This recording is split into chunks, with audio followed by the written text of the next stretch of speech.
A vereadora Edna Sampaio, do Partido dos Trabalhadores, e o seu advogado, Dr. Julier Sebastião da Silva, reuniram a imprensa para uma coletiva na Câmara Municipal de Cuiabá. Esta foi a primeira vez diante da imprensa que Edna Sampaio e Julier se manifestaram após decisão da Justiça, que deferiu um pedido de suspensão dos trabalhos da Comissão de Ética da Câmara Municipal por práticas irregulares. Dr. Julier abriu a coletiva fazendo uma breve fala em relação ao pedido impetrado na Justiça pedindo a suspensão dos trabalhos da Comissão de Ética que investiga a vereadora no suposto uso de rachadinha da sua ex-assessora e chefe de gabinete, Laura Abreu. Havia um processo administrativo disciplinar instaurado em face da vereadora Edna Sampaio no Conselho de Ética desta Casa. Foi aberto lá por maio e que redundou na semana passada num relatório que indicava e pedia a cassação da vereadora. Então, em relação a este processo administrativo disciplinar, o Judiciário Estadual, na data de sexta-feira, na última sexta-feira, acolheu o pedido por nós formulado e suspendeu o PAD até o julgamento de mérito da ação que foi intentada. Então, hoje, este processo está suspenso em razão do Judiciário ter constatado a presença de inúmeras nulidades e ilegalidades cometidas por parte do Conselho de Ética da Câmara Municipal de Cuiabá. Desde violação ao princípio da ampla defesa, ao princípio do contraditório, do devido processo legal, à prática de abuso de autoridade. Ou seja, portanto, um processo sem qualquer base legal, um processo que fez menoscabo do que prevê a Constituição Federal, que fez menoscabo do que prevê a legislação infraconstitucional e que fez menoscabo de princípios comezinhos de direito. Desde negativa de defesa, a indeferimento da oitiva de testemunhas, albergue de elementos de convencimento ilícitos, sabidamente ilícitos, e sem falar, volto a dizer, em claro abuso de autoridade perpetrado pelos membros do Conselho.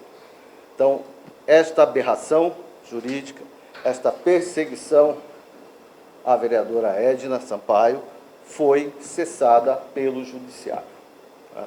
A Câmara agora, obviamente, terá a sua oportunidade, evidentemente jurídica, de desdizer o que foi feito até agora, mas, de concreto, hoje o Poder Judiciário do Estado de Mato Grosso disse que este processo é ilegal e ele está suspenso por todos esses vícios que nós relatamos. Após a fala do Dr. Julier, Edna Sampaio respondeu a todas as perguntas dos jornalistas presentes e destacou que é vítima de perseguição aqui na Casa de Leis Municipal. Os homens tentaram golpear o mandato de uma vereadora negra, a primeira vereadora negra eleita nessa capital.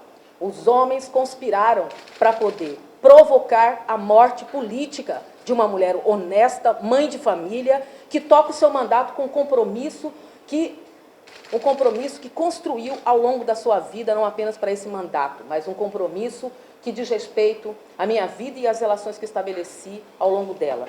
Os homens da Comissão de Ética desta Câmara não conseguiram respeitar o mínimo princípio legal, que é o direito do contraditório e da ampla defesa, e se aliaram a determinados setores da imprensa para promover o achincalhamento, para promover o desrespeito, para promover a criminalização de uma vereadora ativa, de uma vereadora que tem projetos, de uma vereadora que eleva a qualidade do debate nesta Câmara Municipal.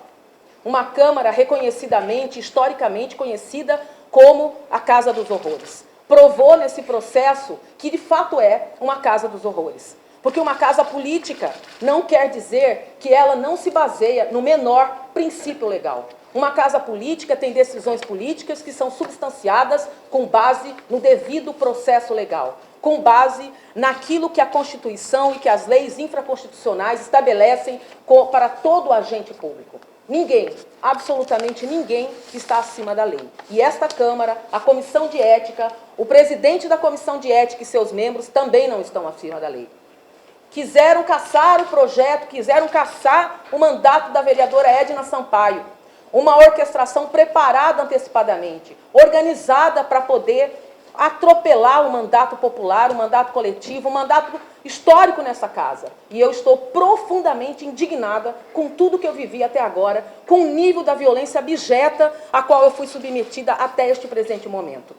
Que este processo sirva para todos nós, da imprensa, da sociedade, da política, para dizer, nós não podemos ratificar uma política feita neste nível, uma política rasteira, uma política que não tem parâmetro legal, uma política que fere qualquer princípio de democracia e qualquer processo administrativo que possa se abrir contra uma determinada pessoa, seja ela quem for. Querem me tirar daqui. Querem fazer com que a vereadora Edna Sampaio saia pela porta do fundo. Querem dizer que a primeira mulher negra da capital, eleita vereadora, não tem moral para poder estar aqui. Querem colocar a vereadora Edna Sampaio como criminosa e eu não vou aceitar isso. Eu não vou aceitar isso. Sei que meus adversários são poderosos e eu quero saber quem está por trás disso. Quem são aqueles que patrocinaram esse absurdo contra mim? Essa atrocidade contra mim. Eu não aceitarei. Levarei até as últimas consequências essa situação de violação, de violência política de gênero sem precedentes aqui nessa casa. Até porque é a primeira vez que uma mulher preta e de esquerda se senta neste parlamento. Nesse período, desde o 1º de maio, foram quase 3.000 matérias sobre a vereadora Edna Sampaio. E a maioria absoluta delas falando que a vereadora Edna Sampaio fez rachadinha no seu gabinete. Qual é a prova? Quais foram os elementos fáticos que foram trazidos para que pudesse se fazer essa afirmação? A Comissão de Ética considerou, depois de ter elencado o rol de testemunhas por ela mesma, sem ouvir a defesa, considerou exclusivamente a fala da Laura. Exclusivamente. Numa fala truncada, numa fala contraditória, ou seja, o que eu falei e o que que a própria Comissão de Ética chamou, não valeu de nada. Como não tem valido de nada a minha defesa? Como não tem valido de nada o que eu falo, porque depois o que se publica é exatamente o contrário do que eu estou falando, para poder encaixar numa narrativa de criminalização da vereadora Edna? Não pode ser assim. Não pode. Nós não podemos nos curvar para essa prática que não diz respeito a nenhum de nós aqui. Nós somos pessoas, nós somos seres humanos. E como tais, nós precisamos ser respeitados. Então é isso que eu queria falar para vocês. Muito obrigada e desculpe o tom, mas é um tom de emoção, é um tom de quem vem sofrendo muito com isso, é um tom de quem vem sofrendo uma injustiça absal, uma injustiça atroz, uma armação sem precedentes na política no estado de Mato Grosso.